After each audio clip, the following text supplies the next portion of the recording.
Hi everybody, I'm Beebs Kelley. Welcome back to another video. Alright, so I am late to this, I know.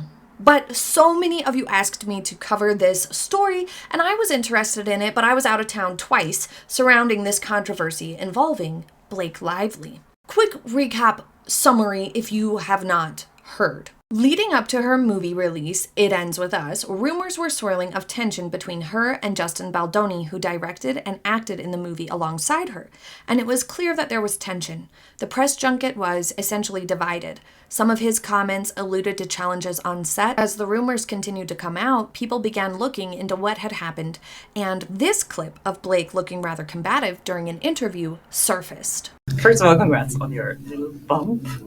Congrats on your little bump. What about my bump? It was so visually amazing. Yeah, it's gorgeous. Did you guys love wearing those kind of clothes that you? Yeah. Yeah. And working in digital. Everyone wants to talk about the clothes, but I wonder if they would ask the men about the clothes. I would. But things just kept getting worse for Blake during this time. More clips and more rumors and more examples of her seemingly problematic behavior kept coming out. And it not only damaged her once shining, glittering image and hindered the hype around her movie, but it also stifled the release of her hair care line, Blake Brown, which has been viewed as a flop as far as celebrity product lines go. One of the first issues that was sort of confusing the audience and alluded to the challenges behind the scenes was that Blake was promoting It Ends With Us like you would a rom-com or a love story. But it's very much about domestic violence and unhealthy relationships. Meanwhile, Justin Baldoni allegedly wanted to promote the movie with a more serious tone, focusing on the deeper messages and the serious vibes and themes, which would align with those intense elements of the movie. But Blake disagreed, and it would seem that she went forth with what came across as a her way or the highway type of vibe. She was telling people to wear florals and go see the movie with their girlfriends in a sort of peppy vibe, implying that it would be a happy and fun movie rather than a serious, sometimes difficult watch. Now, from a PR perspective, this is weird. When you don't have one clear message and a clear image that you're pushing, people get confused and people are like, wait, what's happening? What's going on? You really can't have two different approaches to how you're going to promote something like a movie or a product line or anything really. You need to have a clear, concise, one path image and strategy to your approach. I mean, we have seen what happens when your PR strategy is too all over the place and inconsistent with Harry and Meghan. They are a perfect example of all the mistakes you can make from a PR perspective in real time. We have watched it. It fails. It doesn't work. It's bad. Very, very bad. And that's what happened with this movie. On the surface, it's not the biggest deal. Both have their points. Both have their advantages to each of these people's approach to pushing the movie and promoting the movie. In terms of Blake versus Justin, their sort of strategies, both of them have advantages and both of them have short sides. In some ways, it can be a good strategy to promote the movie the way Blake did. It will sell more tickets oftentimes because people are decidedly less motivated to see movies in theaters if it looks like a big downer.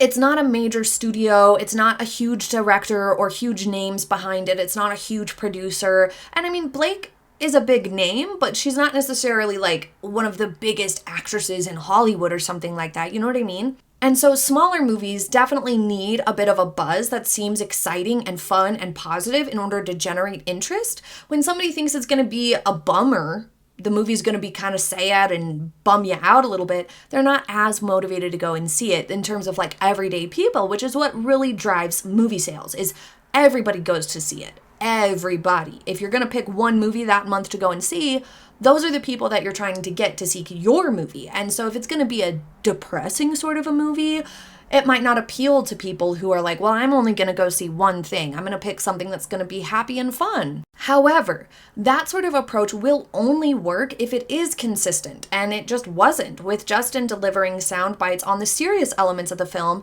and being excluded from group pictures, and Blake looking like she's promoting an entirely different film. It ended up backfiring. Justin's approach has advantages in being more true to the story and being able to have a more greater purpose behind it of raising awareness or being able to promote services that are available to people who might need them, things like like that. So there's advantages to both, but doing two completely opposite directions in your movie promotion is too confusing for the public, especially when it's this sort of a smaller movie. The audience was confused of what to expect from It Ends With Us. What was it going to be? And they were drawn to the obvious disagreements and the contrast between the two sort of promotional camps, which really provided fuel for the rumors and the challenges and the arguing on set between the two leads, Blake and Justin. Apparently, Blake was far too controlling on set and essentially wouldn't let Justin do his job, which was to be the director, and she got overly involved in that side of things. Kind of didn't stay in her lane as an actress. Now, Blake is a well-liked celebrity, at least she had been, with a public image that was fun-loving, relatively down-to-earth, funny, and an example of a happy family life with her husband Ryan Reynolds and their 4 kids. She also benefited from her Gossip Girl days, her character, working to develop a fashion icon element to her public persona as well. However, once this clip came to light, things changed. First of all, congrats on your little bump.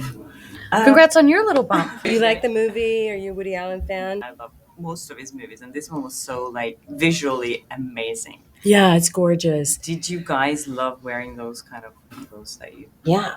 Yeah. And working in Everyone digital. wants to talk about the clothes, but I wonder if they would ask the men about the clothes.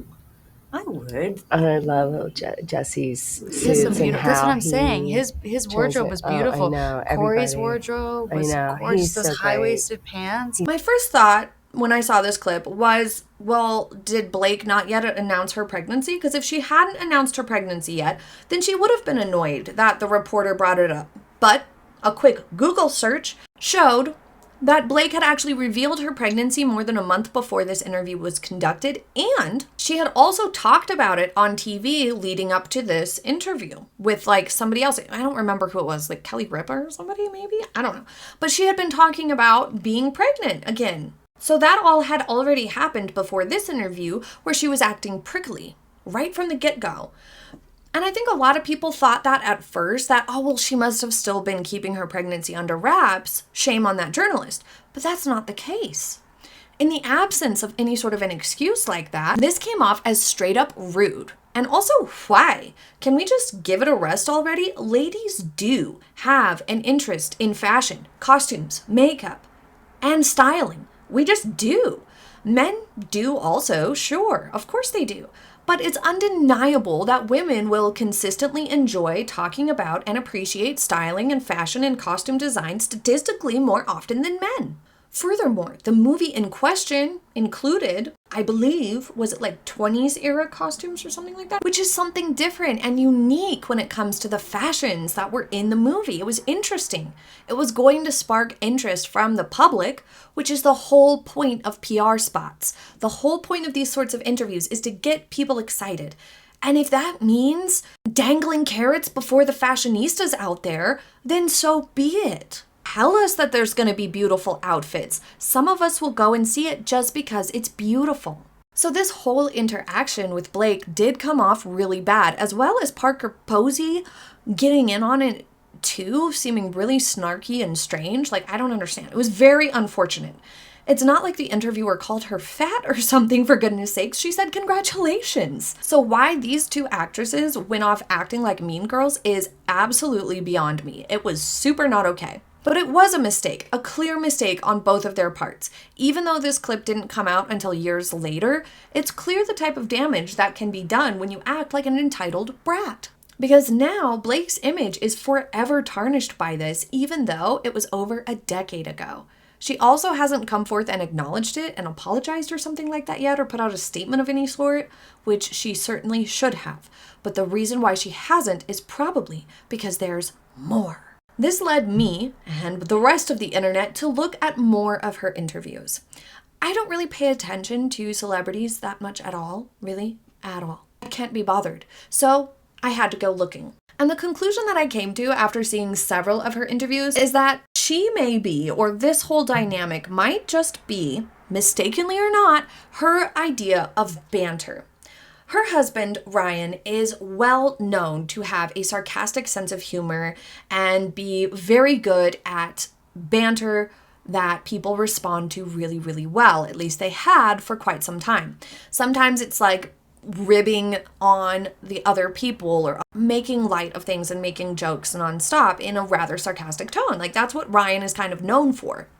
And the couple, Ryan and Blake, were known for going after each other on social media in a lighthearted, humorous sort of manner, posting jokes about each other, and it was basically celebrated that they were giving each other a hard time on the internet for fun, just not taking things too seriously, being funny, and everybody thought they must have the most hilarious relationship and get along great. And it got them both positive feedback because it was funny, or at least it came across as funny to a lot of people. So it only makes sense that she would maybe try to take some of that same type of attitude into interviews and public-facing spaces like promoting movies or on late-night TV in an effort to get the same positive feedback again, or it's just her sense of humor, much like it is Ryan's sense of humor.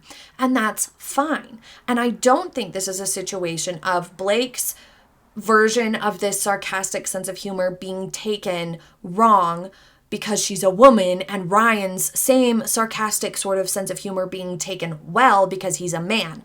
No, I don't think that's the thing. I think that in these particular interviews, especially this one, that it came across wrong and bad because it wasn't a funny thing that she was doing. That wasn't a sarcastic sense of humor sort of a moment. She was just being straight up rude because the interview started with "Congratulations on your baby bump." Very strange, very weird. And while some people might view this sort of a vibe as a cheeky, sarcastic sort of banter approach, it's clear that it doesn't always come off that way, and not everyone will see it that way either, because at the end of the day, humor sometimes has a sprinkling of rudeness in it because that can make people laugh. It draws upon what everybody thinks or everybody sees and exaggerates it a little bit to make it funny. That's part of what being a comedian is, part of what comedy is. But in this interview, for example, what really takes it into the territory of rude is Blake was pregnant, the interviewer was not. And after the interviewer says, "Congratulations on your little bump," Blake says, "Look at your bump. Congratulations on your bump." She's not pregnant. So she basically was saying that you're fat? Is that what that was supposed to be? Because that's not okay. So this was super rude to this poor interviewer lady. Also, no one likes constant sarcasm and constant smartass responses. It gets tiresome eventually, without doubt. And at the end of the day, no human, including celebrities, are going to be the same way all the time. They're not going to be perfect, and they're not going to like everyone they encounter. They're not going to vibe with everyone they encounter. But because they are in a place of privilege, we do expect them to be, at the very least, polite. And so in some ways, celebrity are judged a little bit more harshly in that when they act entitled or their vibe comes across as egocentric or rude, we see it as super gross and off-putting. And on top of it, they were both there to do a job. Blake and Posey were there to promote the movie and do interviews. They're getting paid to do press junkets, and they don't get to be rude to the interviewers for it because the interviewers are being paid to go and do the interviews, to help promote this movie. Everybody needs to play nice. The best PR approach in times like these with Blake Lively is to back away from the spotlight and the social media, issue apologies where you can, and then simply demonstrate a better example. Take the feedback, check oneself is always the best approach. Time will tell if Blake can or will do all of this. She had enjoyed such a good reputation for so long that there is a lot of goodwill for her to still tap into.